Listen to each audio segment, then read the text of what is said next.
अस्सलाम वालेकुम everyone. Last video में हमने अपने एक्सपोर्ट मार्केटिंग के फ्रेमवर्क को डिस्कस किया था, जिसमें हमने देखा था कि being an exporter international clients हासिल करने के लिए और लीड्स वगैरह क्लोज करने के लिए आपको किन मेन पॉइंट्स का मस्ट पता होना चाहिए। आज हम उस फ्रेमवर्क के फर्स्ट स्टेप को इंशाल्लाह इन डिटेल डिस्कस करेंगे। By the way, my name is Nabila and I am a digital marketing strategist. I am working in this digital marketing field from the last 3 years and अल्हम्दुलिल्लाह इस duration में multiple exporters के साथ काम करते हुए हमने काफ़ी सारी मार्केटिंग स्ट्रेटजीज वगैरह बिल्ड की, जिनके हमें काफ़ी प्रूवन रिजल्ट्स वगैरह देखने को मिले।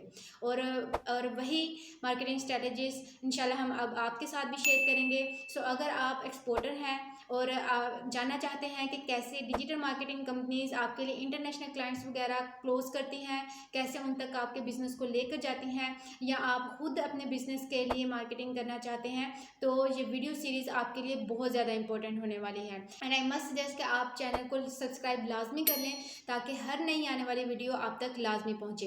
तो चलिए स्टार्ट करते हैं। Understanding your business. May be इस पॉइंट को सुन के आप भी सोच रहे होंगे कि मैं तो अपने बिज़नेस से रिलेटेड सब जानता हूँ। एंड ऑनेस्टली यही वो पॉइंट है कि जहाँ पर मोस्टली एक्सपोर्टर्स पहले मिस्टेक कर देते हैं, क्योंकि बिज़नेस को चलाना और बिज़नेस को बायर के पर्सपेक्टिव से अंडरस्टैंड करना ये टोटली दो डिफरेंट चीज़ें होती हैं। सो आज की इस वीडियो में हम यही देखेंगे कि अपने बिज़नेस को हमने बायर के पर्सपेक्टिव से कैसे अंडरस्टैंड करना है। जैसा कि हमने अपनी लास्ट वीडियो में भी डिस्कस किया था कि हमारे एक्सपोर्ट मार्केट में जो डील्स हैं वो ट्रस्ट की बेसिस पर होती हैं। तो ट्रस्ट कैसे बिल्ड होता है, ये चीज़ जो है वो सबसे पहले हम अंडरस्टैंड करेंगे। सबसे पहले तो हम अपने बायर्स की टाइप्स को अंडरस्टैंड कर लेते हैं। यहाँ पर मेनली हमें 3 तरह के बायर्स देखने को मिलेंगे। नंबर 1 कि जो अपना न्यूली ब्रांड स्टार्ट कर रहे हैं, ठीक, तो उनकी रिक्वायरमेंट्स थोड़ी डिफरेंट होंगी। नंबर 2 कि जो ऑलरेडी किसी मैन्युफैक्चरर के साथ काम कर रहे हैं, किसी सप्लायर के साथ काम कर रहे हैं, वहाँ पर उनको कुछ प्रॉब्लम्स फेस करना पड़ रही हैं, तो उनकी रिक्वायरमेंट्स जो है वो थोड़ी डिफरेंट होंगी। एंड नंबर 3 कि ऐसे बायर्स जो कि ऑलरेडी मैन्युफैक्चरर्स के साथ काम कर रहे हैं और वो अपने बिज़नेस को मज़ीद एक्सपेंड करना चाहते हैं और वो और जो है एक्सपीरियंस्ड मैन्युफैक्चरर्स को फाइंड आउट कर रहे हैं, तो उनकी रिक्वायरमेंट्स जो है वो थोड़ी डिफरेंट होंगी। सो सबसे पहले कि अगर हम बात करें कि जब भी कोई बायर जो है वो सप्लायर को फाइंड आउट करने बैठता है, तो वो उसके पास ना एक क्वेश्चंस की चेक लिस्ट होती है। वो उन क्वेश्चंस की बेसिस पर, उन फैक्टर्स की बेसिस पर जो है वो हमें एवेल्युएट करता है, सप्लायर्स को एवेल्युएट करता है, देन वो हमें अप्रोच करते हैं। सो सबसे पहला स्टेप हमारा बिजनेस अंडरस्टैंडिंग में और बायर के पर्सपेक्टिव से अपने बिजनेस को अंडरस्टैंड करने में यही है कि हम अपने बायर की टाइप्स को अंडरस्टैंड कर लें और अब उसके मेन क्वेश्चंस को अंडरस्टैंड कर लें कि वो क्या क्या चीज़ें देख रहा है। ठीक है, तो यहाँ पर आपने एक काम करना है कि अपनी तीनों टाइप्स के बायर्स को डिफरेंट कॉलम्स में मेंशन कर देना है और फिर उसके नीचे हर एक बायर की हम नोट डाउन करेंगे कि इसकी क्या रिक्वायरमेंट्स हो सकती हैं, इसकी क्या रिक्वायरमेंट्स हो सकती हैं और इसकी क्या रिक्वायरमेंट्स होती हैं। और इन्हीं रिक्वायरमेंट्स को फिर हम इनडायरेक्टली जो है वो अपने वेबसाइट पर उसके उन प्रॉब्लम्स को सॉल्व आउट करेंगे ताकि वहाँ पर हमारा ट्रस्ट बिल्ड हो।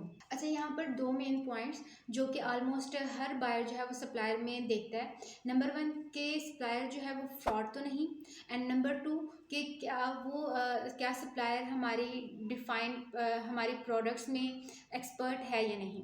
And honestly most of the cases हमारे यहाँ पर जो सप्लायर जिनको हम मैसेजेस कर रहे होते हैं वो हमें इस रीज़न की वजह से जो है वो रिप्लाई नहीं करते हैं, क्योंकि मे बी उनको लगता है कि हम फ्रॉड हैं या हमारी स्पेशलाइजेशन जो है वो किसी एक चीज़ में नहीं है।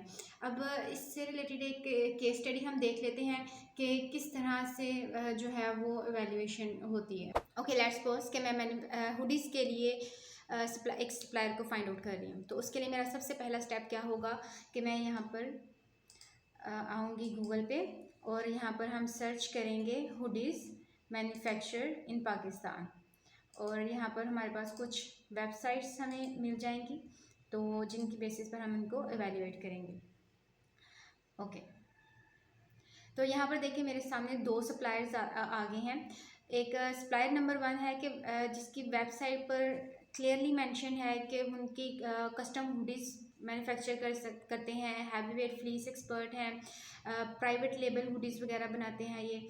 और एक ये दूसरी वेबसाइट है कि जहाँ पर इन्होंने मेंशन किया हुआ है कि ये हुडीज़ भी बनाते हैं, ग्लव्स भी बनाते हैं और टी शर्ट्स वगैरह भी बनाते हैं और लेगिंग्स वगैरह भी बनाते हैं। तो इनमें मतलब 20 और जो है वो अदर कैटेगरीज इन्होंने यहाँ पर मेंशन कर दी हुई हैं। अब यहाँ पर जो अगर मैं अपने पर्सपेक्टिव से बात करूँ तो मुझे चाहिए एक एक्सपर्ट बंदा। अब एक पर्सन जो कि लिंक्डइन पर मेंशन कर रहा है या अपनी वेबसाइट पर ही मेंशन कर रहा है कि उनकी फैक्ट्री में 11 से 50 लोग जो हैं वो वर्कर्स हैं, एम्प्लॉयज़ हैं। अब यहाँ पर आप खुद सोचें कि अगर एक कंपनी में, एक फैक्ट्री में 11 से 50 तक लोग हैं तो क्या वो इन 20-25 टाइप्स के प्रोडक्ट्स जो हैं वो बना सकते हैं? ऑब्वियसली नहीं। ठीक है, तो यहाँ पर मैं जो हमारा सप्लायर 1 है मैं उसको जो है वो प्रायोरिटी पर रखूँगी, क्योंकि उसकी डिजिटल प्रेजेंस से मुझे सिग्नल मिल रहा है कि they are expert in the particular product. So at Logical Tech Zone जब भी हमारे पास एक्सपोर्टर्स वगैरह आते हैं अपने बिज़नेस की प्रमोशन करवाने के लिए ताकि उनको इंटरनेशनल क्लाइंट्स वगैरह मिल सके, तो सबसे पहले हम उनकी बिज़नेस की पोजीशनिंग को क्लियर करते हैं ताकि जब भी कोई उनकी वेबसाइट पर आए तो वहाँ पर ट्रस्ट बिल्ड हो और वो उनको पता चले कि ये इस प्रोडक्ट में स्पेशलाइज्ड हैं।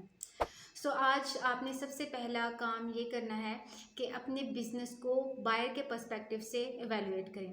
आप अपनी वेबसाइट को ओपन करें, अपने सोशल मीडिया अकाउंट्स को ओपन करें और उसको अपने बायर के पर्सपेक्टिव से एनालाइज करें कि क्या मेरी वेबसाइट या मेरे सोशल मीडिया अकाउंट्स या ये कहने कि हमारी कंप्लीट डिजिटल प्रेजेंस बायर के माइंड में ट्रस्ट बिल्ड कर रही है या नहीं, और अगर नहीं कर रही तो उनके क्या रीजंस हो सकते हैं। इसके अलावा इन डिटेल के बायर किन पॉइंट्स की बेसिस पर आपके बिज़नेस को एवेल्युएट करता है वो इंशाल्लाह हम अपनी नेक्स्ट वीडियोस में डिस्कस करेंगे। तो हमारे साथ कनेक्टेड रहिए एंड आई मस्ट सजेस्ट कि आप हमारे चैनल को सब्सक्राइब लाजमी कर लें ताकि हर नई आने वाली अपडेट आप तक लाजमी पहुंचती रहे। तो मैं उम्मीद करती हूँ कि हमारी आज की वीडियो से आपके काफ़ी सारे पॉइंट्स जो हैं वो क्लियर हो गए होंगे। तो इंशाल्लाह मिलते हैं अब नेक्स्ट वीडियो में, तब तक के लिए अल्लाह हाफिज़, गुड बाय।